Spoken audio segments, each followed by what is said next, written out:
যোৰহাট ষ্টেডিয়ামত খেল এখন পাতিছিলে। খেলৰ ৰেচ কেটেগৰী দুটা আছিলে, 5 কিলোমিটাৰ আৰু 10 কিলোমিটাৰ।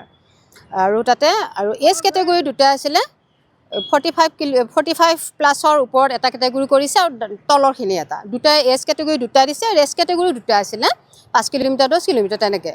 তো খেলখন পাতিছে, যিটো এড উলিয়াই দিছিলে তেওঁলোকে, মই এডটো আপোনালোকক দিম বাৰু, মই হোৱাটছএপত শ্বেয়াৰ কৰিম। তাতে কিন্তু এনেই ডিটেইলছ পইচা কিমান দিম সেইটো বাৰু কোৱা নাছিলে, কিন্তু আমি ফোন কৰি সুধিলোঁ বোলে আপুনি অকণমান খেলখনৰ কথা ডিটেইলছ কওক, তেতিয়া আমি খেলিব যাব পাৰিম। আমি তো এনেই গৈ লাভ নাই, আমি গুৱাহাটীৰ পৰা আহিছোঁ, বিভিন্ন ডিষ্ট্ৰিক্টৰ পৰা আহিছে, নাগালেণ্ডৰ পৰাও আহিছিলে। তেওঁলোক এতিয়া নাই বাৰু, ৰাতিপুৱা 6টাৰ পৰাতো সম্ভৱ নহয় মানুহখিনি ৰখি থকাটো।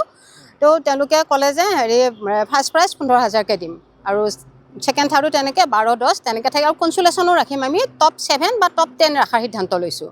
খুব ধুনীয়াকৈ ক'লে। মৌচিন বুলি ল'ৰা এটা, মৌচিন বুলি আহে, মই মৌচিন মাৰাথন যোৰহাট এনেকৈ ছেভ কৰি থোৱা আছে। 2-3 বাৰ ফোন কৰি মই গোটেইখিনি ডিটেইলছ লৈছোঁ। আৰু এজন ষ্টেডিয়ামতে থাকে ল'ৰাজন, খেল পৰিচালনা কৰে, তেওঁকো সুধিছিলোঁ। তেওঁ আছিলে আজি পৰিচালনা কৰাৰ সময়ত, তেওঁ ধুনীয়াকৈ কৈছে এইখিনিয়ে, কৈছে আহি যা খেলিবলৈ, আহি যা, পইচা আছে, এনেই থকাতকৈ পইচাটো লৈ যা। আহি ধেমালিও কৰিছে বাৰু, সেইখিনি জানেই পামেই যেনিবা আহিলে 45 প্লাছৰ।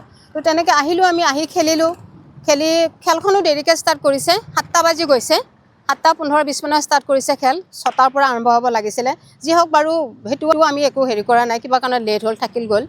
যোৱাৰ পিছত প্ৰাইজ ডিষ্ট্ৰিবিউশ্যন দেৰিকৈ পাতিছে, ৰখি 9:30 মানত পাতিছে। দি এজন কোনো একো মানে সিহঁতৰ ডিচিপ্লিন নাই। ইয়াতে মাতি পেলাই এনেকৈ দিছে, হ'ব তেনেকুৱা কথা নাই, এটা ট্ৰফি নাই, একো নাই, এনাউন্সমেণ্টটো ভালকৈ নাই।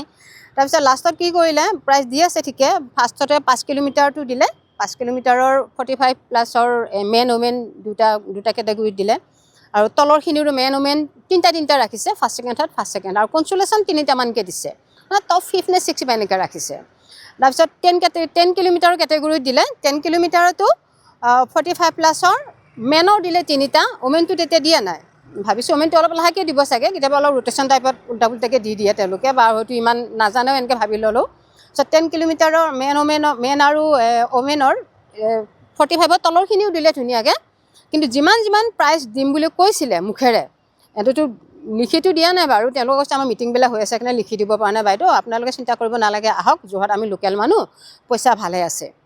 যি হওক আৰু 15,000 বুলি কৈছে, কিন্তু দিয়া নাই, কিবা 8,000 10,000 এনেকৈ চেক দুখনমান চালোঁ, তেনেকৈ দিলে।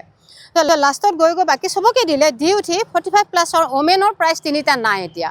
তাৰপিছত মই বোলো কি হ'ল, মই ভাবিছোঁ লাষ্টত মাতিব চাগে এইটো কেটেগৰী, নিদিয়ে নাই, ৰখি আছোঁ আমি 3জনী। তেওঁলোক 2জনী নাই এতিয়া, যোনে পাইছিলে আৰু গুচি গ'ল, আৰু ট্ৰেইন আছে, বাছ আছে, দূৰৰ পৰা আহিছে যে। আহি সুধিলোঁ বোলে মৌচিন কি হ'ল, এটা কেটেগৰী দিয়া নাই নহয় তোমালোকে? তাৰপিছত ক'লে কি, বাইদেউ সেইটো নাই নহয়, আমাৰ শ্বৰ্টেড, মানি শ্বৰ্টেড বুলি ক'লে, কেছ শ্বৰ্টেড বুলি ক'লে। মইতো চক হৈ গ'লোঁ, এইটো কি কথা হ'ব পাৰে? কেছ শ্বৰ্টেড মানে কেছ শ্বৰ্টেড, সেইটো আমাৰ মেটাৰ নহয় ন, এইটো আমাৰ লুকাত নহয় ন, ইছ্যুটো আমাৰ নহয়, প্ৰব্লেমো আমাৰ নহয়। তো আমি ইমান কষ্ট কৰি ইমান দূৰৰ পৰা, আপোনালোকে এওঁলোকক চাওক, ইমান বয়সস্থ মানুহ, চিনিয়ৰ চিটিজেনো ৰখা কথা আছিলে, একো নাই সেইবিলাক। সৰু বাচ্ছা আছিলে, এনকাৰেজ কৰিব লাগে চিলড্ৰেনক অকণমান। পইচা নিদিলেও এনেই কিবা এটা সৰু ট্ৰফি এটাও দিলেও সিহঁতে ভাল লাগে, বা মেডেল এটা হাতত তুলি দিলেও ভাল লাগে। একো নাই তাৰমানে। লাহে কেছ শ্বৰ্টেড বুলি কৈ গোটেই অৰ্গেনাইজাৰ পলাই দিলে। এতিয়া আপুনি কওক আমি কি কৰিম এনেকুৱা অৱস্থাত? জয় জুবিন দা বুলি চিঞৰি পেলাই খেলখন পাতিলে নহয় তাৰমানে। জুবিন দা, ৰান ফৰ জুবিন দা বুলি লিখিছে। 400কৈ ৰেজিষ্ট্ৰেশ্যন ফিজ লৈছিলে।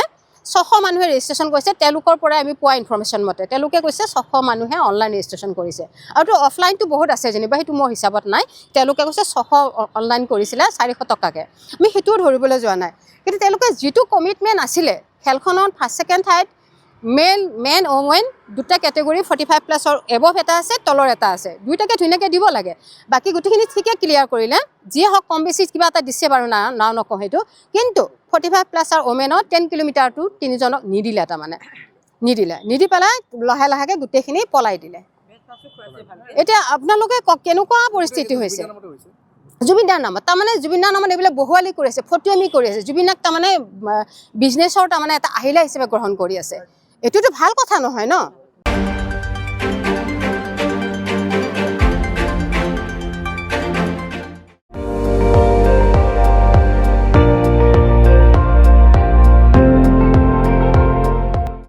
আপুনি চাই আছে ND24, সৰ্বশ্ৰেষ্ঠ নহয়, সৰ্বোত্তমৰ দৌৰ।